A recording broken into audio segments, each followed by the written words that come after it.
L'histoire commence lorsque le groupe de héros arrive au château du Seigneur Démon. Ils se préparent depuis très longtemps pour cette bataille et découvrent enfin les pouvoirs du Seigneur Démon et de ses commandants. Hyuga, leur chef, lance l'assaut, mais les héros sont stupéfaits de découvrir que quelqu'un les attendait. Il s'agit du démon Yoki, qui a une terrible nouvelle à annoncer aux héros. Ils tentent de renverser le Seigneur Démon, mais Yoki ne les laissera pas passer. Mikana, l'héroïne, tente de l'éliminer à l'aide d'un sort, mais elle est stupéfaite lorsqu'Yoki le détruit facilement. Il qualifie son attaque de faible et se demande si c'est tout ce dont dispose le groupe de héros. La Veine, la guerrière, est la suivante à attaquer, mais Yoki a également une réponse pour elle. Il esquive facilement ses coups et la renvoie d'où elle vient. Hyuga est leur dernier espoir, alors leur soutien, nommé Cecilia, renforce ses capacités grâce à sa magie. Hyuga utilise son Excalibur pour lancer une attaque dévastatrice, mais Yoki n'est pas du genre à se laisser intimider. Il utilise son pouvoir obscur infini, qui neutralise facilement l'attaque du héros. Yoki élimine tout le groupe de héros d'un seul coup, et Hyuga se demande si c'est vraiment la fin pour eux. Tous les héros s'évanouissent, et nous voyons que Yoki est déçu. Il commence à soigner tous les héros, mais Cecilia attire vraiment son attention. Il est captivé par sa beauté, mais son moment est interrompu par certains des chevaliers du Seigneur Démon. Il se demande s'ils doivent mettre fin à la vie de tous les héros, mais Yoki leur rappelle qu'ils étaient censés rester cachés. Yoki est leur capitaine, et ils lui font remarquer qu'il semble mater la fille. Ils le traitent de pervers, mais Yoki répond qu'il essayait simplement de déterminer quoi faire des héros. Les chevaliers sont perplexes, car ils sont clairement censés les éliminer, mais Yoki n'est pas d'accord. Il décide plutôt de les jeter dehors quelque part. Il y a un village humain à proximité, alors Yoki dit aux chevaliers de les laisser là-bas. Les chevaliers obéissent à ses ordres, mais ils ne se réjouissent pas à l'idée d'avoir des ennuis pour cela. Yoki leur dit de faire ce qu'il dit, et il dit silencieusement au revoir à l'ange qu'il vient de rencontrer. Un mois plus tard, Yoki rencontre le Seigneur Démon. On lui dit que les héros n'apprennent jamais leurs leçons et qu'ils continuent à le défier.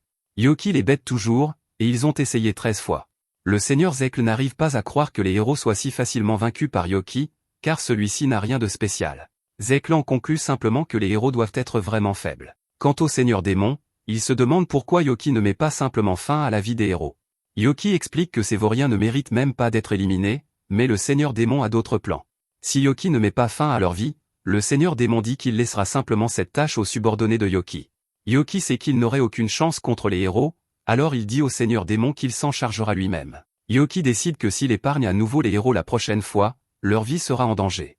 En réalité, Yoki est en fait surpuissant, mais il choisit simplement de ne le dire à personne. Il est capable de vaincre facilement les héros, mais ceux-ci ont en fait le pouvoir de vaincre le Seigneur Démon. Le Seigneur Démon est sur le point de conquérir le monde, alors Yoki déclare qu'il doit régler ses comptes avec les héros une fois pour toutes. Le lendemain, les héros reviennent, convaincus qu'ils vont enfin réussir à vaincre. Les guerriers lancent l'attaque, mais ils ne font bien sûr pas le poids face à Yoki. Ils les envoient valdinguer, alors Cecilia dit qu'elle va les soigner pendant que Mikana s'occupe du démon. Comme d'habitude, Yoki repousse facilement ses attaques, mais il est surpris lorsque Mikana fait quelque chose de différent. C'est une toute nouvelle attaque, mais Yoki la bloque au dernier moment, et Mikana le traite de monstre. Yoki rit alors comme un maniaque et dit aux héros que se battre contre lui est inutile. Il dit qu'ils seront à nouveau consumés par ces ténèbres, alors Hyuga demande à Cecilia de le renforcer. Elle s'exécute, et Hyuga lance son attaque Excalibur la plus puissante à ce jour. Il touche directement le démon, mais les héros sont horrifiés de voir que Yoki n'a pas subi le moindre dommage. Il est déçu qu'il n'ait pas encore compris qu'il leur est impossible de le vaincre. Ils sont déterminés à abattre le Seigneur Démon quoi qu'il arrive, alors Yoki leur dit qu'il n'a pas d'autre choix. Les héros se préparent à affronter à nouveau l'attaque des ténèbres, mais ils sont choqués lorsque Yoki leur fait une proposition. Il dit aux héros que s'ils laissent la prêtresse ici, il laissera les autres passer. Ils veulent avant tout aller de l'avant, mais Hyuga refuse de laisser qui que ce soit derrière eux. Mikana, quant à elle, pense qu'ils devraient accepter l'accord, car ils n'ont aucune chance contre Yoki. Hyuga refuse toujours, mais Mikana tente de le raisonner. Yoki a eu toutes les occasions de les éliminer, mais il ne l'a jamais fait. Il les a laissés survivre, il devrait donc accepter son offre. Mikana souligne ensuite qu'ils doivent choisir entre une prêtresse et le salut du monde entier. La réponse devrait être simple, mais Hyuga a du mal à l'accepter. À ce moment-là, tout le monde est choqué lorsque Cecilia dit qu'il devrait le faire. Elle assure à tout le monde qu'elle ira bien, alors Hyuga accepte sa décision. Il promet de venir la chercher après avoir vaincu le Seigneur Démon, et Yoki les laisse passer. Une fois seule, Cecilia se demande pourquoi Yoki voulait qu'elle reste en arrière. Yoki hésite à lui répondre, alors Cecilia se fait une fausse idée. Elle pense qu'il veut la combattre, alors elle dit qu'elle se battra jusqu'au bout. Cecilia utilise son attaque laser sacrée contre lui, mais cela ne fait aucun effet, et Yoki lui demande de l'écouter. Il lui donne son nom, Alors elle se demande pourquoi il se présenterait à quelqu'un qu'il s'apprête à éliminer. Yoki tente désespérément de lui expliquer que s'il avait voulu mettre fin à ses jours, il l'aurait fait depuis longtemps. Cecilia exige de savoir ce qui se passe, alors Yoki lui révèle qu'il est tombé amoureux d'elle au premier regard. Cecilia est alors complètement sous le choc lorsque Yoki la supplie de sortir avec lui. Cecilia ne peut que s'excuser, et Yoki est presque détruit par son rejet. Elle pense qu'il essaie de la tromper en se laissant aller, alors elle le prévient qu'elle l'attaquera s'il n'arrête pas. Yoki ne répond pas du tout, alors elle se demande pourquoi il ne résiste pas. Il explique qu'il vient d'être rejeté par elle, donc il n'a plus aucun regret. Même s'il reste en vie, tout ce qu'il peut faire, c'est rester dans sa chambre. Il n'est autorisé à sortir que pour attaquer les villages et les villes humaines, mais il ne veut rien faire de tout cela. Cecilia refuse de le croire, car elle sait que tous les démons sont maléfiques. Yoki explique qu'il a peut-être l'apparence d'un démon, mais qu'il est en fait la réincarnation d'un être provenant d'un autre monde. Cela signifie qu'il est humain à l'intérieur, alors Cecilia se demande pourquoi il sert le Seigneur Démon. Elle souligne que Yoki est vraiment fort, et il confirme qu'il pourrait même vaincre le Seigneur Démon tout seul. Cependant, il sait que s'il fait cela, il sera nommé prochain Seigneur Démon. C'est la dernière chose que Yoki souhaite, alors il a décidé de ne pas le défier. En conséquence, Yoki reste enfermé dans sa chambre tous les jours. Yoki a même envisagé de mettre fin à sa vie pathétique, mais c'est alors que Cecilia est apparue. Cela ne fait qu'un mois qu'ils se sont rencontrés, mais c'est la première fois que Yoki se sent aussi vivant depuis qu'il est devenu un démon. Cecilia lui répète qu'il est vraiment fort, et que s'il a vraiment un cœur humain, il devrait utiliser son grand pouvoir pour aider les gens.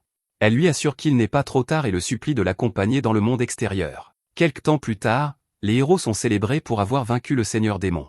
Ce dernier terrorisait tout le monde dans sa quête pour dominer le monde, mais les héros ont mis fin à la bataille. C'est pourquoi le roi annonce que les 3 prochains jours seront fériés pour commémorer leur victoire. À l'extérieur du royaume, nous voyons Yoki se diriger vers la capitale. Il est impatient de voir Cecilia, mais il doit d'abord arracher la corne de sa tête. Tout le monde dans le royaume acclame les héros, mais Hyuga dit que tout cela est grâce à Cecilia. Ailleurs, nous voyons que Yoki a un nouveau look alors qu'il va s'inscrire à la guilde des aventuriers.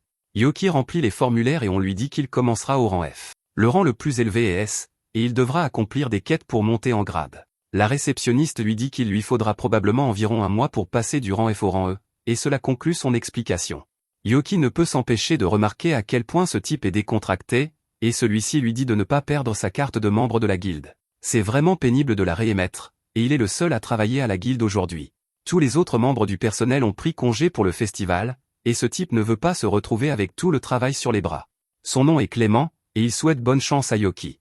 Cette nuit-là, Yoki est content de voir qu'il a gagné une somme assez décente lors de sa première journée en tant qu'aventurier. C'est une bonne somme, mais il devra augmenter son rang pour en gagner encore plus. Une fois qu'il aura un revenu décent, Yoki dit qu'il pourra de nouveau avouer ses sentiments à Cecilia.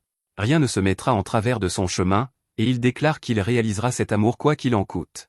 Quelque temps plus tard, on constate que des rumeurs commencent à circuler à propos d'un type qui grimpe les rangs à une vitesse folle. Yoki annonce à Clément quelle quête il accomplira aujourd'hui, et Clément ne peut que se demander pourquoi Yoki vient toujours le voir. Son collègue est juste là, mais Yoki explique qu'il s'est simplement habitué à traiter avec Clément.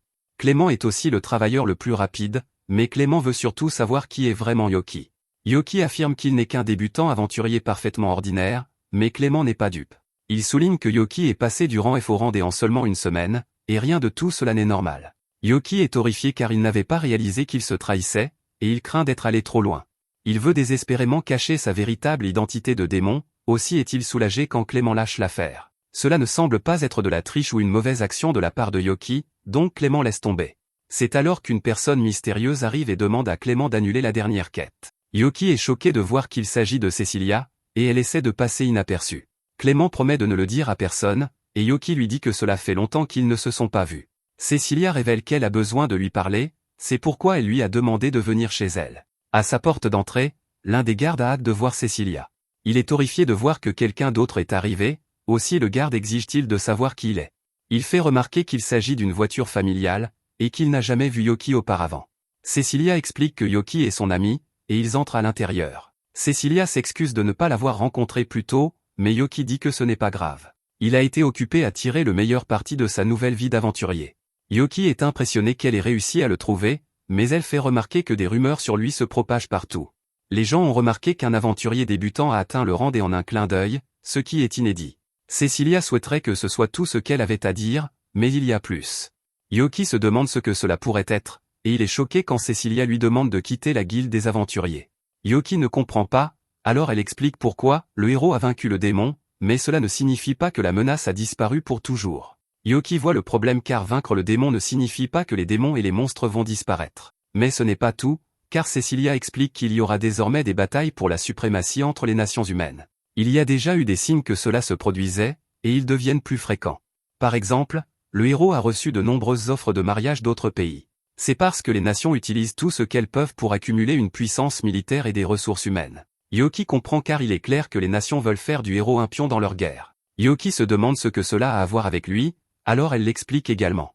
Il a gravi les rangs d'aventuriers à une vitesse anormale, et elle craint ce qui pourrait arriver ensuite. Avec la force de Yoki, il est sûr de devenir l'un des rares aventuriers de rang S dans tout le pays, mais si cela se produit, les autres pays vont certainement le remarquer.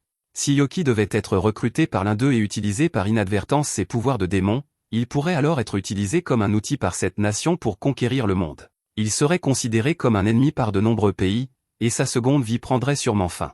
C'est pourquoi Cecilia aimerait qu'il reste à l'écart des projecteurs pendant un certain temps. Yoki comprend, mais il fait remarquer qu'il a des frais de subsistance à couvrir. Cecilia dit alors qu'elle l'engagerait et le paierait elle-même. Malheureusement, elle n'a pas les fonds pour engager un aventurier de rang S, alors elle dit qu'elle fera tout ce qu'elle peut. Yoki n'est pas sûr de cela, alors elle le supplie d'accepter pour la paix de leur nation. Yoki est choqué par sa détermination, alors il lui dit de ne pas baisser la tête devant lui. Il dit que personne de cette nation ne le recrutera, et qu'il rejettera toute femme qui essaiera.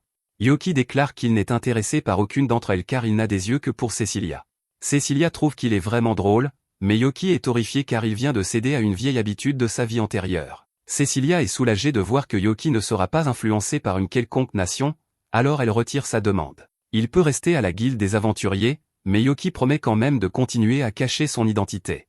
C'est alors que la mère de Cecilia, nommée Celia, doit leur parler. Celia s'excuse pour la façon dont son garde a traité Yoki, et dit qu'elle enverra sa servante Sophia lui parler. Yoki ne pense pas que parler au garde servira à grand chose, mais il est choqué quand il voit à quel point ses filles sont sérieuses.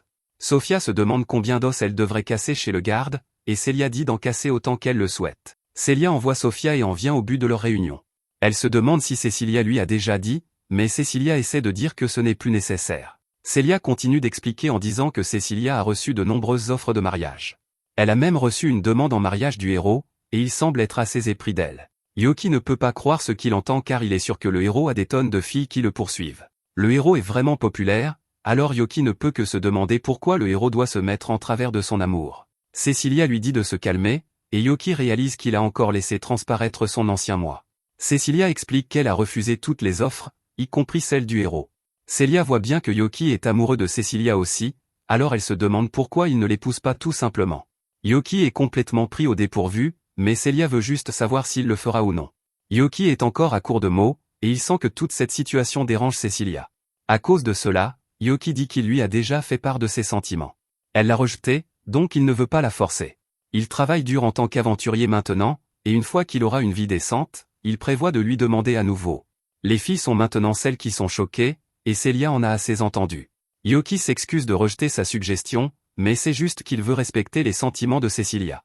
C'est alors que notre héros est stupéfait quand Celia dit qu'il a réussi son test. Elle ne peut pas avoir de parasites indésirables autour de sa fille, c'est pourquoi elle l'a testé. Elle est heureuse de voir qu'elle peut lui faire confiance, alors elle dit à Yoki d'être un bon ami pour Cecilia. Elle a rejeté beaucoup de garçons avant lui, mais Yoki est celui qu'elle est heureuse d'accueillir. Ensuite, Cecilia fait remarquer que sa mère a pris Yoki en affection. Yoki est un peu gêné, et il révèle qu'il a une faveur à demander. Il aimerait simplement l'appeler par son prénom, alors Cecilia l'autorise. Ils sont amis maintenant, alors elle dit qu'elle l'appellera également par son prénom.